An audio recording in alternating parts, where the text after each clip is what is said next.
여러분, 물가 폭등 때문에 정말 살기 힘들다. 이것은 아마 여러분들이나 저나 그렇지 않으면 이 방송을 보지 않는 다른 사람들도 다 느끼고 있을 겁니다. 물가가 너무 많이 오르니까 진짜 살기 힘들다. 이런 이야기를 입에서 그냥 버릇처럼 이야기합니다. 버릇처럼. 그런데 더 살기 힘들 만큼 또 물가가 올라가고 있다는 사실입니다. 여러분 이거 한번 보세요. 9월 생산자 물가 상승률이 플러스 7.5%입니다. 7.5%면요. 2011년 4월에 8.1% 이후로 말입니다. 2011년이에요.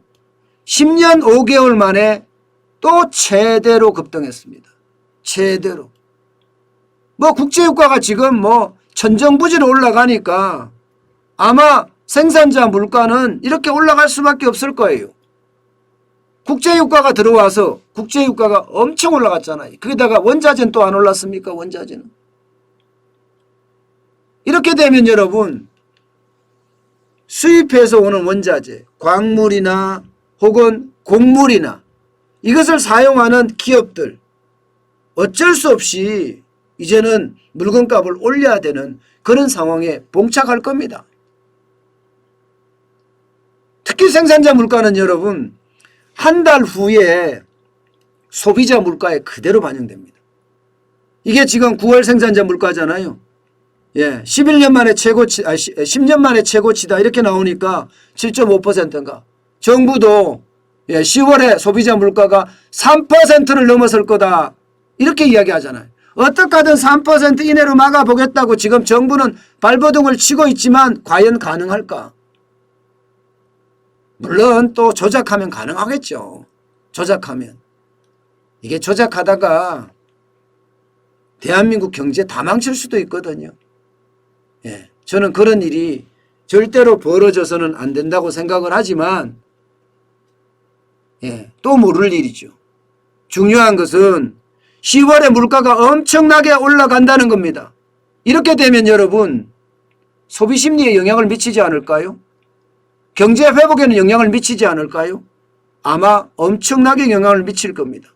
오죽했으면 물가가 이렇게 오르니까 스태그플레이션 되는 것 아니냐, 아니면 슬로우플레이션 되는 것 아니냐, 이렇게까지 이야기해요.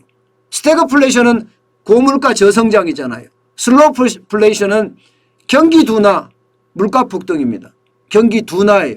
저성장이 아니에요. 그냥 경기 둔화. 뭐 그 말이 그 말 같기는 한데 슬로우플레이션이 좀 약하고요. 스태그플레이션이 좀 세다는 이야기죠. 그런데 이 생산자 물가는 여러분 보시다시피 고공행진이에요. 지난 4월부터 6%를 넘어서더니 지금 9월에는 7.5%까지 진짜 많이 올라갔어요.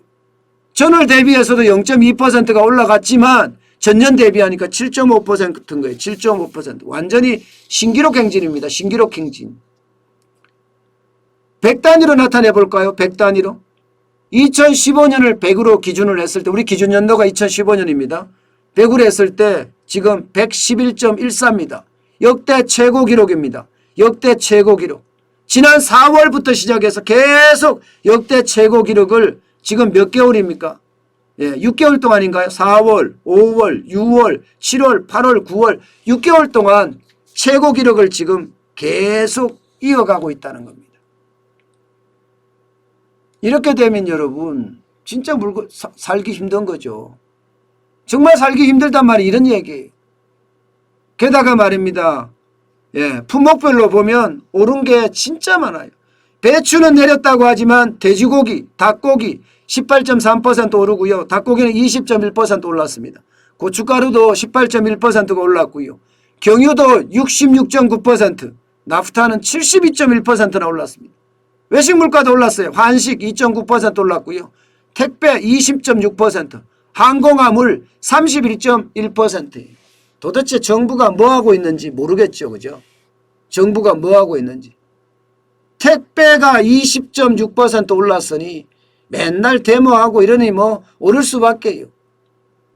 여러분 중요한 건요. 중요한 거는요. 정부가 물가에 손을 놓고 있다는 거예요. 사실상 방치하고 있다는 거예요. 유류세 인하한다는 게 이제 나왔어요. 이제. 지금 여러분 제가 보여드렸던 것처럼 벌써 지난 6개월 동안 난리가 났어요. 난리가 물가에서는. 도대체 홍남기 경제부총리는 뭘 하고 있는 거죠? 6개월 동안 역대 최고 기록을 계속 경신하고 있는데 뭘 하고 있는 겁니까? 사실 택배 물량, 항공 물량 안 올라가는 게 없잖아요.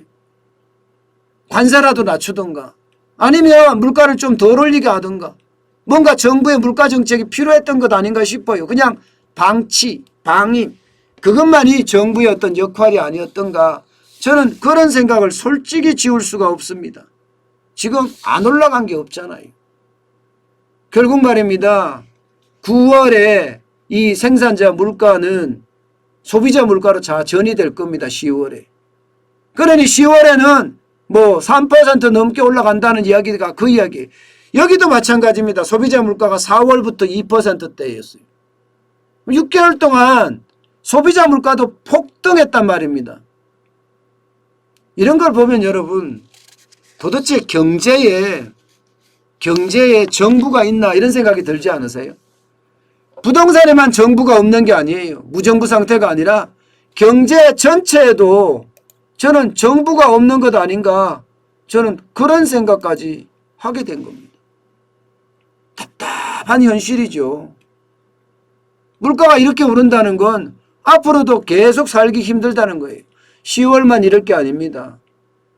여러분 정부가 물가에 대해서 이야기하는 건 저는 하나도 안 믿습니다.